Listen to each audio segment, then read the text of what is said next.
তো হ্যালো বন্ধুরা, তো আজকে আপনাদের কাছে নিয়ে এসেছি একটা রিভিউ ভিডিও নিয়ে, যেটা হচ্ছে পাওয়ার ব্যাংক। এটা হচ্ছে ক্লোজ থেকে দেখাই। এটা হচ্ছে বোটের পাওয়ার ব্যাংক, যেটা হচ্ছে 33 ওয়াটের। তো এটা আমি কেন নিলাম, এটা নেওয়ার প্রথম কারণ হচ্ছে এটা হচ্ছে 33 ওয়াটের। এর প্রথম ফিচার্স হচ্ছে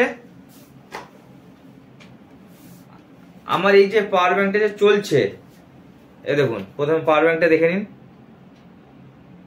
32 ওয়াটের। এটা হচ্ছে 20,000 mAh এর।